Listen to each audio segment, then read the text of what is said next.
Allah yang kami muliakan, sesungguhnya Makkah, Madinah hari demi hari mengalami hal-hal yang aneh-aneh.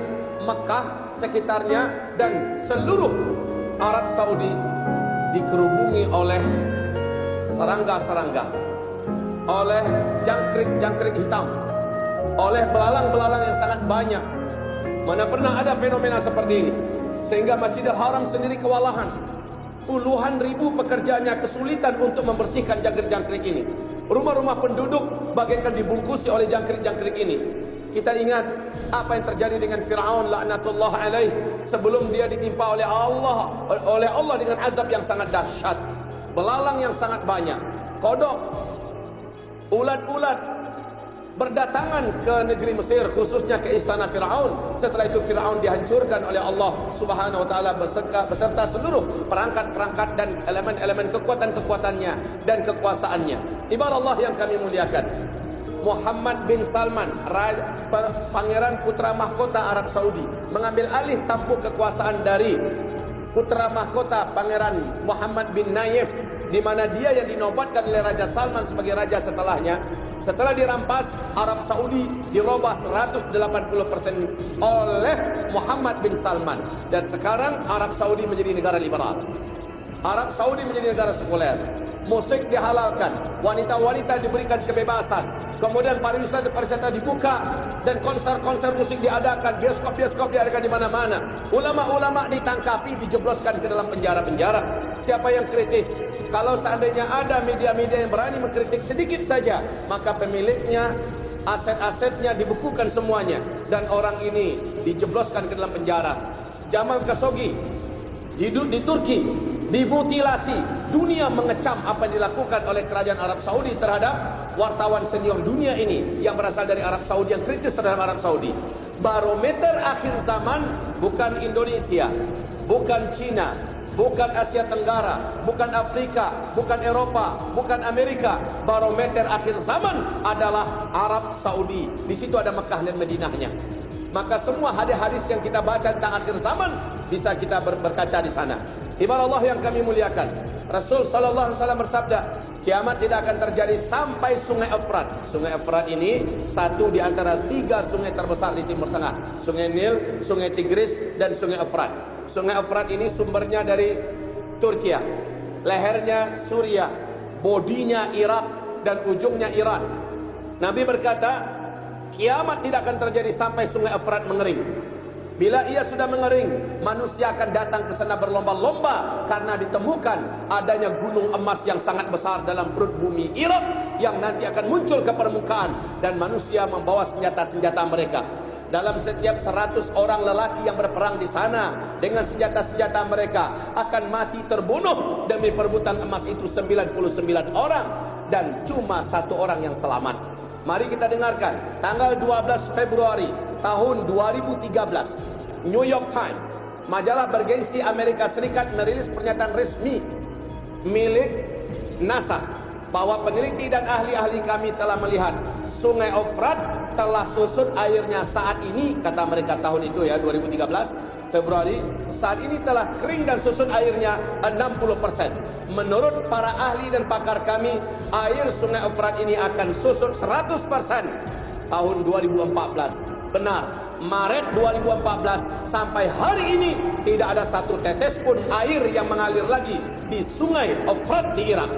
Dan yang mengejutkan, sebelum George Walker Bush atau George Bush diganti oleh Barack Obama, sebelum beliau diganti, George Bush berpidato. Pidato ini di depan Gedung Putih masih ada di YouTube. Apa kata George Bush? Satelit kita telah menangkap ada potensi emas yang sangat besar dalam perut bumi Irak. Amerika Serikat selaku polisi dunia akan memastikan emas ini aman dari tangan para penjahat-penjahat yang tidak bertanggung jawab. Apa yang dikatakan oleh George Bush? Apa yang dikatakan oleh George Bush? Sebenarnya mengungkap fakta hadis Nabi 1400 tahun yang lalu. Sungai Efrat mengering di Irak, ditemukannya gunung emas. Dan manusia nanti akan berbondong-bondong datang ke sana membawa senjata-senjata mereka. April 2014, Barack Obama tidak jadi menarik 135.000 pasukan daratnya yang menyebar di seluruh negara-negara Teluk. Tidak jadi ditarik ke Amerika. Padahal Amerika sudah tidak mampu membiayai personel-personel militer daratnya yang ada di negara-negara Teluk karena Amerika mengalami krisis keuangan yang sangat akut. Tapi dipaksakan untuk ngetem di sana. Bahkan Donald Trump memastikan ditambah lagi pasukan-pasukan menuju ke negeri Timur Tengah, khususnya ke Irak, dengan alasan memerangi ISIS dan lain-lainnya. Padahal Rusia bukannya tidak tahu, Cina bukannya tidak tahu bahwa Amerika sedang mempersiapkan jumlah gelombang pasukan yang besar untuk memperebutkan gunung emas yang ada dalam perbumi Irak saat ini. Ibarat Allah yang kami muliakan, apa yang digambarkan Nabi Muhammad tentang hadis-hadis akhir zaman, kita yang menyaksikannya. Rasulullah SAW berkata, apabila kalian menyaksikan, kalian sudah mengikuti Yahudi dan Nasrani sejengkal demi sejengkal, sehasta demi sehasta, sehingga walaupun mereka melakukan hal-hal yang tidak masuk akal, kalian ikut-ikutan melakukannya. Hatta walau dakhalu juhra dabbin tabi'tumuh, sekalipun mereka Yahudi dan Nasrani ini memasuki lubang-lubang biawak, kalian akan ikut-ikutan memasukinya. Nggak pakai akal. Maka apa yang digambarkan Rasulullah sekarang terjadi khususnya di Arab Saudi, sebagai negeri yang terkenal sebagai benteng Islam, benteng yang sangat memelihara norma-norma Islam. Sekarang Arab Saudi betul-betul sudah bablas kaum muslimin. Ibarat Allah yang kami muliakan, Nabi bersabda dalam hadis sahih Imam Muslim, diceritakan oleh Umar bin Khattab ketika malaikat Jibril menjelma menjadi manusia dan bertanya kepada Nabi Muhammad, mata sa'ah, kapan kiamat? Nabi berkata, saya tidak tahu. Mungkin yang bertanya lebih tahu. Ternyata malaikat Jibril juga tidak tahu. Lalu malaikat Jibril bertanya kepada Nabi Muhammad, akhbirni an amaratiha, tanda-tandanya. Maka Nabi berkata, kalau kamu mau tahu tanda-tandanya, saya spesialisnya. Dengar baik-baik. Antalidal amatu rabataha wa antaral hufatal uratal alata ri'asha yatatawaluna fil bunyan. Kalau engkau sudah menemukan suatu zaman, orang yang hidup pada zaman itu sebelumnya mereka kere-kere, miskin-miskin, mereka hanya pengembala ternak, mereka tidak beralas kaki saking miskinnya tidak bisa beli sendal dan terompah. Mereka bertelanjang dada, yatatawaluna fil bunyan. Tiba-tiba mereka menjadi kaya raya dan sangat berkuasa. Lalu mereka saling berlomba-lomba dan berbangga-bangga membangun gedung-gedung yang tinggi-tinggi. Tersirat dalam pesan hadis Nabi ini berkata, jika zaman itu sudah kalian temukan, jarak masa kalian antara kalian dengan kiamat sudah sangat-sangat dekat. Apa ini boleh kerajaan Arab Saudi sekitar Masjidil Haram kita? Masya Allah, gedung-gedung tinggi pencakar langit yang mengagumkan dan memukau.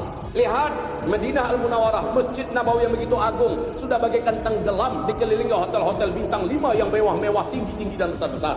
Ibu kota Riyadh, ketika Raja Abdullah masih hidup, Pangeran Salman diangkat menjadi gubernur, memimpin ibu kota Riyadh. Oleh Pangeran Salman, ibu kota Riyadh disulap menjadi kota metropolitan ala Eropa, bahkan mengalahkan kota-kota besar Eropa. Jeddah dijadikan sebagai kota perdagangan dan pusat persimpangan Timur Tengah. Ini baru Arab Saudi. Lihat Kuwait. Kuwait, kota-kota besar di Kuwait mengalahkan semua alat pembangunan yang ada di Amerika, di Eropa, dan negara-negara maju lainnya. Masya Allah. Kuwait belum apa-apanya dibandingkan dengan Bahrain. Bahrain lebih indah lagi, bangunan-bangunan lebih hebat lagi. Bahrain harus mengaku kalah dengan negara sebelahnya, Uni Emirat Arab. Di situ ada kota namanya Abu Dhabi, kota impian dunia, kota terhebat termewah nomor 1 di dunia saat ini. Dan Abu Dhabi harus mengaku kalah dengan kota sebelahnya, Dubai, pemegang rekor gedung tertinggi nomor 1 di dunia hari ini. Bukan di Tokyo, bukan di Hong Kong, bukan di Melbourne, bukan di Sydney, bukan di Prancis, bukan di London, bukan di New York, tetapi ternyata di Arab, yaitu di Dubai. Ketinggian gedung yang ada saat ini nomor 1 dunia namanya Burj Khalifah, 828 meter. Apakah persaingan ini sudah selesai? Belum. Di tepi Laut Merah, di kota Jeddah, saat ini sedang berlangsung pembangunan gedung tertinggi nomor 1 dunia yang akan mengalahkan rekor Burj Khalifah yang ada di Dubai. Kalau Burj Khalifah tingginya 828 meter, maka yang sedang dibangun ini namanya Kingdom Tower oleh orang terkaya nomor 1 di Arab Saudi. Pangeran Al-Walid bin Talal menghabiskan dana lebih 120 triliun rupiah. Ketinggian gedungnya 1,2 kilometer. Dan Kuwait baru saja mengumumkan akan mendirikan gedung yang ketinggiannya juga melampaui angka 1 kilometer. Pangeran Muhammad bin Salman sudah mengumumkan kepada seluruh dunia dan membuka para investor sebanyak-banyaknya karena targetnya 2030 selesai membangun kota termewah, termegah, terindah, mengalahkan Abu Dhabi dengan gedung-gedung tertinggi di dunianya namanya NEOM. Di pinggir Laut Merah juga berdampingan dengan Yordania. Luar biasa, menghabiskan dana lebih 6.600 triliun. Dulu mereka miskin. Mereka tidak punya apa-apa. Sekarang mereka kaya raya. Lalu mereka berlomba-lomba dan berbangga-bangga membangun gedung-gedung yang tinggi-tinggi. Jika bahasa itu sudah kalian temukan, jarak masa antara kalian dengan kiamat sudah sangat-sangat dekat.